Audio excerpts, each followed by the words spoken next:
Foreign जाना बहुत से लोगों का सपना होता है। आपके पास फ़ॉरेन जाने के बहुत सारे ऑप्शन हैं, जैसे US, UK, New Zealand, Canada, Australia इत्यादि। इनमें से कनाडा भी इमिग्रेशन के लिए एक बहुत अच्छा ऑप्शन है कि दुनिया का दूसरा सबसे बड़ा देश है और यहाँ लोग जाना भी पसंद करते हैं।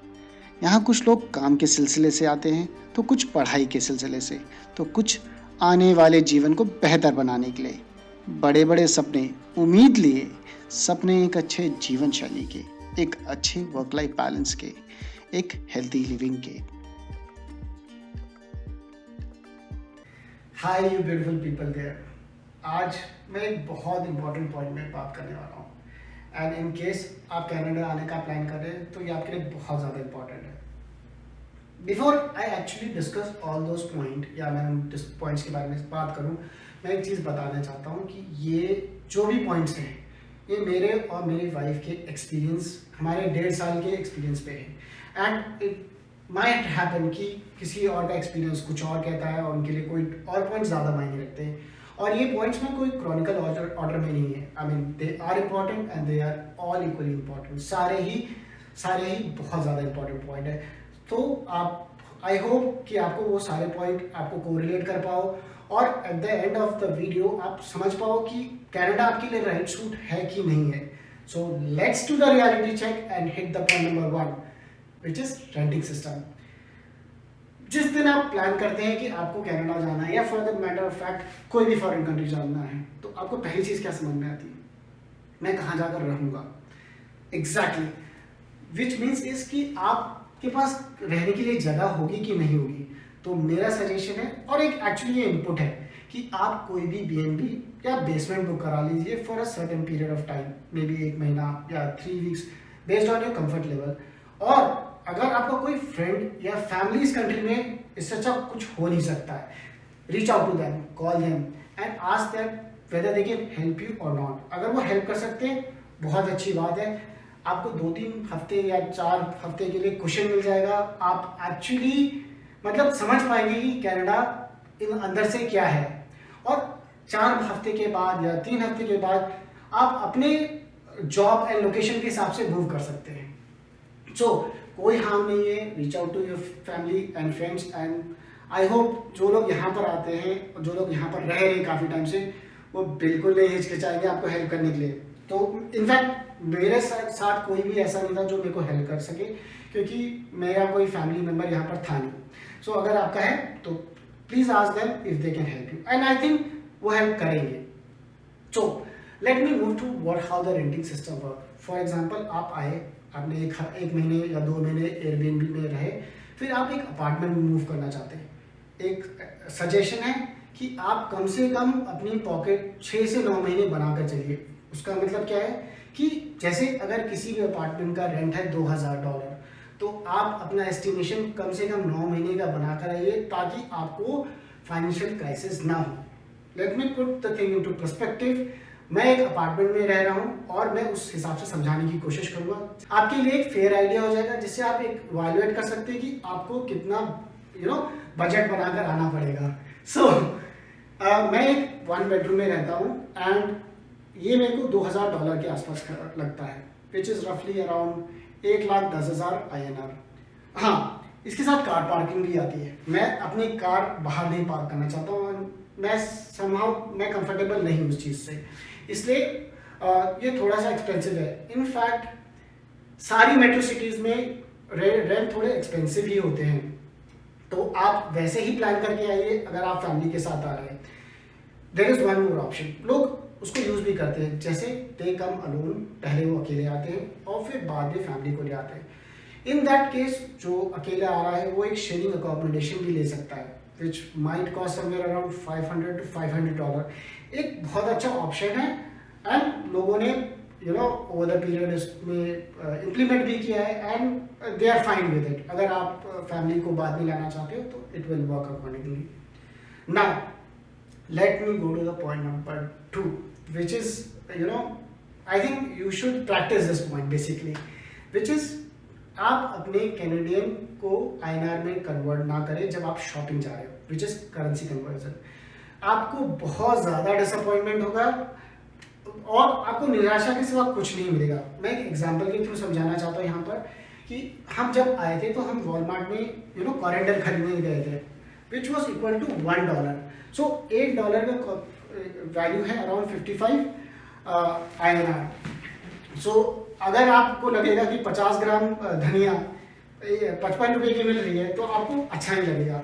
एक सजेशन है, कभी भी कैनेडियन करेंसी को INR में कन्वर्ट ना करें वरना अच्छा नहीं लगेगा। Third point is jobs. I think सबके लिए बहुत ज़्यादा इंपॉर्टेंट पॉइंट है और कोई भी यहाँ पर आता है तो जॉब पर्सपेक्टिव से आता है and most of the people we come from jobs background and और मे बी वी लुक कि हम पहला सर्वाइवल जॉब कैसे करेंगे। तो मैं एक चीज़ समझाना चाहता हूँ यहाँ पर कि फॉर एग्जांपल आप इंडिया में एक VP है बैंक के, प्लीज़ ये चीज़ ध्यान रखिए कि देयर आर हाई चांसेस कि यहाँ पर आपको सेम पोजीशन नहीं मिलेगी। देयर आर हाई चांसेस कि आपको एक स्क्रैच लेवल से स्टार्ट करना पड़ेगा। देयर आर मोर चांसेस कि आपको बहुत समय तक जॉब नहीं मिलेगी। मैं सीरियसली कह रहा हूँ कि आपको ये चीज़ दिमाग से निकाल देनी पड़ेगी कि आप वहाँ के VP हो तो यहाँ पर भी VP वाली जॉब मिलेगी नहीं। बट एक अच्छी बात है यहाँ पर क्या है कि यहाँ पर का बेस्ड वेज रेट है $15। मतलब अगर आप 1 घंटे काम करेंगे तो कम से कम आपको $15 मिलेगा। अगर आप रफली कैलकुलेट करेंगे तो महीने में आपको $2200-2300 के आसपास हो जाएगा। और मैं जितना समझता हूँ कि $2300 में एक बंदा पूरा महीना अच्छे से काट सकता है। सो जब तक आपको आपकी वाली फील्ड में जॉब ना मिले आप पार्ट टाइम जॉब्स या ऐसे काम कर सकते हैं and they are all legal. सब कुछ लीगल ही होता है, कुछ भी इलीगल नहीं है यहाँ पर। इस मामले में आपकी पे स्लिप जनरेट होती है एंड स्टफ लाइक दैट, जो कि एक नॉर्मल जॉब में होती है वैसे ही इसमें होता है। और लेट्स से कि आपने 2-3 महीने काम किया और आपकी फील्ड में जॉब मिल गई, तो एक रिक्वेस्ट है, don't hesitate to start from the scratch. आपको 1-2 साल लगेगा but that will help you to build a base here and to actually understand कि कैनेडियन एक्सपीरियंस होता क्या है। एंड दैट्स द रीजन ये लोग जो बाहर से आते हैं उनको सेम पोजीशन यहाँ नहीं देते, बिकॉज समवेयर दे फील कि एक बाहर का व्यक्ति या बाहर का आदमी जो यहाँ पर आता है उन्हें कैनेडियन एक्सपीरियंस नहीं पता। बेसिकली इट मीन्स कि आप कैनेडियन क्लाइंट्स कैसे हैंडल करोगे। एंड ट्रस्ट मी यहाँ पर लोग बहुत वेलकमिंग है। Now let me go to the another third point which is long distance. Basically I should say कि लॉन्ग डिस्टेंस वॉक। सो आप जब पहले यहाँ पर आते हैं तो आपके पास आपके प्राइवेट ट्रांसपोर्ट नहीं होता है। जैसे आपके पास कार नहीं होती, आपके बाइसाइकिल नहीं होती, आपके पास बाइक नहीं होती। एंड एक्चुअली कार और बाइक हो भी नहीं सकती क्योंकि आपको लाइसेंस चाहिए था उसके लिए। So what you do is आप आइदर ऊबर यूज करते हैं या पब्लिक ट्रांसपोर्ट यूज करते हैं। मैं कहूँगा कि आप पब्लिक ट्रांसपोर्ट ज़्यादा यूज करिए क्योंकि वो चीपर है। मेरी कोई ऊबर से कोई प्रॉब्लम नहीं है but I am just suggesting you. Actually आपको ये हेल्प करेगा कि कनाडा अंदर से है क्या। एंड अगर आप पब्लिक ट्रांसपोर्ट नहीं यूज करेंगे तो आप एक बहुत बड़ा chunk as a first time experience miss कर देंगे। सो ऑल्सो दूसरी बहुत बड़ी बात है कि वो चीप भी है। तो अब इसको लॉन्ग डिस्टेंस कैसे हो गया। ऑफिस जाने के लिए आपको एक बस पकड़नी पड़ेगी। बस पकड़ने के लिए आपको घर से बस स्टॉप जाना पड़ेगा। आपको बस वहाँ से पिक करेगी और आपके ऑफिस के आसपास कहीं पहुँचा देगी। तो आपको फिर वहाँ से वॉक करके ऑफिस तक जाना पड़ेगा। सो कहने का तात्पर्य है कि आपको वॉक करना पड़ेगा। वॉक आपको ग्रोसरी लेने भी जाना पड़ेगा, वॉक आपको सिम कार्ड लेने के लिए भी करनी पड़ेगी। And even your evening walks. Country बहुत बड़ी है और दुनिया की दूसरी बड़ी कंट्री है, तो आप समझ सकते हैं कि आपको बहुत सारा वॉक करना पड़ेगा। Now let me move to the fifth point which is again very important. For example आप आए यहाँ पर, आपको एक अच्छी डिसेंट जॉब मिल गई, तो आपका पैसा जाएगा कहाँ पर, बैंक पे। बैंक में 2 तरीके के अकाउंट्स होते हैं, सेविंग एंड चेकिंग। दोनों अकाउंट में आपको रेट ऑफ इंटरेस्ट बहुत ज़्यादा नहीं मिलता है। That is little disappointing. मेरे हिसाब से जो मैक्सिमम रेट ऑफ इंटरेस्ट है वो 1.5 है। As I understand in India कि वो इंडिया में आपको 4% के आसपास रेट ऑफ इंटरेस्ट अमूमन सेविंग अकाउंट्स में मिल जाता है। But this is what it is. So कोई बहुत बड़ी बात नहीं, but you can see how important it is for you. Now let me move to my point number 6 which is internet provider. जो इंटरनेट प्रोवाइडर्स है वो बहुत कम है। मेजरली जो अच्छी सर्विस प्रोवाइड करते हैं वो बहुत एक्सपेंसिव है। For example Bell and Rogers काफ़ी एक्सपेंसिव है, और जो जिनकी सो सर्विस है, I would not take the name क्योंकि it should not be like कि आई एम डिफेमिंग समवन, वो उनकी सर्विस इतनी अच्छी नहीं है। क्योंकि मैंने पर्सनल एक्सपीरियंस किया है कि वो बेसमेंट में कभी नेटवर्क नहीं आ रहा है, और कभी मैं डाउनटाउन में हूँ तो नेटवर्क चला गया है। हम लोगों को अराउंड $170 पड़ता है, और मैं सिर्फ इसलिए बता रहा हूँ कि आपको एक रफ आइडिया पर लग जाए कि आपको एक इंटरनेट कितना कॉस्ट करेगा। इन $170 ये 2 फ़ोन का इंटरनेट है, और एक फ़ोन में आपको 8 GB मिलता है डेटा। इंडिया में आप 1000 मिनट्स कॉल कर सकते हो, और US and Canada unlimited calling है। सो ये एक पैकेज है, और जो कि मैं फ़ोन यूज़ करता हूँ, एंड सेम पैकेज मेरी वाइफ यूज़ करती है। सो आई होप ये एक रफ आइडिया दे देगा कि आपका इंटरनेट एक्सपेंस कितना आएगा। Now moving to by 8th point which is sticker price. और स्टिकर प्राइस मैं एक एग्जांपल के थ्रू समझाना चाहता हूँ। जैसे आप वॉलमार्ट या for that matter any shop जाते हो, तो एक भी चीज़ खरीदोगे उसमें लिखी रहती है। फॉर एग्जांपल आप शर्ट खरीदने जाते हो जिसकी कीमत $20 है, तो वो एक्चुअल प्राइस नहीं है, आपके सेल्स टैक्स लगता है विच इज 13%। सो अगर $20 की शर्ट है और उस पर 13% सेल्स टैक्स लगा है, तो आप बताइए कि उसका टोटल प्राइस क्या होगा। Put it in comment box and tell me what would be the total price of that shirt. मैं वेट करूंगा। Now let me move to another point which is medical and ER. मैं ER का मतलब भी समझाऊंगा, emergency room. Now एक तो बहुत अच्छी बात है कि यहाँ पे मेडिकल फ्री है, but dental and vision free नहीं है।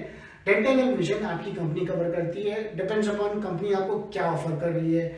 कुछ कंपनी बहुत wide dental and vision cover करती है, कुछ कंपनी कम करती है। So again depends upon company to company, and I can not answer those thing on behalf of the company. But अगर आपके पास क्वेश्चन है, please put in the comment box. मैं I try to ask someone who is working in that company. So moving to medical, जैसे कोई आपको serious injury है तो उसके लिए आपको वेटिंग लिस्ट में होना पड़ेगा, क्योंकि एक बहुत लंबी कतार लगी हुई है लोगों की जो कि अपने सर्जरी कराने के लिए रुके हैं। सो कभी कभी ऐसा भी होता है कि 4 से 6 महीने लग जाते हैं एक सर्जरी कराने के लिए, एंड सम पीपल प्रेफर कि वो बाहर चले जाए और बाहर से सर्जरी करा कर आ जाए। अगेन डिपेंड करता है कि आपकी पॉकेट को क्या सूट करता है। बट हाँ, यहाँ पर मेडिकल फ्री है for PR and citizens, and for work permits that is provided by the company, and for students it is done by the college where they are going to study. So वो लोग वहाँ से arrange करते हैं। Now moving to household help, this is my another point. Household help क्या होती है? जैसे आप इंडिया में काम करते हैं तो आपके घर में कोई हेल्प करने के लिए आता है आपके कामों को, यहाँ पर वो चीज़ें आप भूल जाइए। आपको अपने सारे के सारे काम from cleaning to anything you can imagine सब खुद करने पड़ेंगे। इनफैक्ट आपको घर के रिपेयर भी खुद करनी पड़ेंगे, एंड इनफैक्ट वो है भी सही, क्योंकि यहाँ पर जनरल लेबर बहुत ज़्यादा महंगा है। सो मेरा सजेशन है, अगर आपके घर में कोई चीज़ है तो आप मेंटली प्रिपेयर रहिए कि आप ही को ठीक करनी पड़ेगी। अगर आपके फर्नीचर का कोई चेयर का कोई डंडी भी टूटा है तो आप होम डिपो जाइए, उसके लकड़ी लेकर आइए और खुद ही रिपेयर करिए। अगर आप नहीं कर पाते हैं तो आप YouTube देखिए, और वहाँ पर बहुत सारे वीडियो ऐसे मिल जाएंगे जो आपको हेल्प कर देंगे। वो भी नहीं हो रहा है तो आप अपने दोस्तों को रीच आउट करिए, उन्होंने शायद पहले काम किया होगा, and that can help you. So prepare yourself mentally कि आपको सारे के सारे हाउस होल्ड काम खुद या अपने पार्टनर के हेल्प से करने ही पड़ेंगे। Now moving to the food part which is my second last point, and जैसे फूड बोलता हूँ वैसे मेरे दिमाग में फूड की पिक्चर आ जाती है, एंड ट्रस्ट मी यहाँ पर सारा फूड अवेलेबल है। मी एंड माय वाइफ हम दोनों वेजिटेरियन हैं, और हमें कोई ऐसा चैलेंज नहीं मिला कि यहाँ पर वेजिटेरियन अवेलेबल नहीं है। अबंडेंट अवेलेबिलिटी है वेजिटेरियन फूड की, बट कहीं ना कहीं टेस्ट मिसिंग है। जैसे एग्जाम्पल के तौर पे चांदनी चौक का जो पराठे वाली गली है, यहाँ पर भी एक ब्रैम्पटन में या मिसिसागा में पराठे वाली गली है, पर टेस्ट बहुत डिफर करता है। At the same time I should say मैं लकी हूँ इस केस में, मेरी wife she tries to cook everything at home and better days than anywhere else. So I'm a lucky guy in this case. Now moving to my last but not the least point, which is socially active. इस point में मैं कितना भी emphasis दे दूं कम है, क्योंकि यहाँ पर अगर आप एक इंट्रोवर्टेड नेचर के हो तो आपके लिए बहुत बहुत चैलेंजिंग हो जाएगा। आपको ये बात समझनी पड़ेगी। यहाँ पर अगर आप बोलोगे नहीं तो लोगों को पता नहीं लगेगा। एंड वन थिंग, यहाँ पर लोग बहुत हेल्पफुल हैं, बहुत ही ज़्यादा हेल्पफुल। आपको डे वन से रियलाइज हो जाएगा कि this country welcomes people. And जब आप लैंड करेंगे ना, और कुछ दिन तक आपको सिर्फ यही सुनने को मिलेगा, welcome to the Canada. And trust me, they really welcome you with all the heart and soul. अगर आपको कोई भी प्रॉब्लम है, आप किसी भी नेक्स्ट टू द पर्सन जो भी आपको मिलता है, you tell them that you are not able to do this और यू आर फाइंडिंग दिस, आपको ये चीज़ नहीं समझ में आ रही। मेरे हिसाब से, मेरे एक्सपीरियंस के हिसाब से कभी आपको निराशा नहीं मिलेगी। मैं आपको एक एग्जांपल बताऊंगा जो हमारे साथ हुआ था। शायद हमारा दूसरा दिन था और हमारे पास इंटरनेट उस टाइम नहीं था, तो और हमें सर्विस कनाडा जाना था एंड वी डिडंट न्यू कि वो कहाँ पर है। तो हुआ क्या कि हम एक ग्रॉसरी शॉप में गए और हमने उस जो भी पर्सन था, कंसर्न पर्सन, उनको हमने अपनी प्रॉब्लम बताई। उस आदमी ने अपना वाईफाई ऑन किया and we could connect to internet and found that कि 300-400 मीटर पे था and we could solve the problem. कहने का मतलब ये है, आप ओपन रहिए, आप अपनी प्रॉब्लम बोलिए, लोग आपको हेल्प करेंगे। And this country really help people. So ये मेरे कुछ पॉइंट्स थे। आई होप ये आपको कुछ हद तक हेल्प करेंगे टू अंडरस्टैंड कि whether this country is a right fit for you और नॉट। एंड इन केस कि मैंने किसी कारणवश कोई पॉइंट्स नहीं लिख पाया या कोई पॉइंट मिस कर दिया, don't hesitate to ask me any question regarding that. Put it in comment box and I'm sure I'm gonna answer all of them. So I hope आपको ये वीडियो पसंद आया होगा, and in case पसंद आया so please like it, and until then stay motivated and be in good vibes. Before we close today's video, we wish you Merry Christmas and Happy Holidays.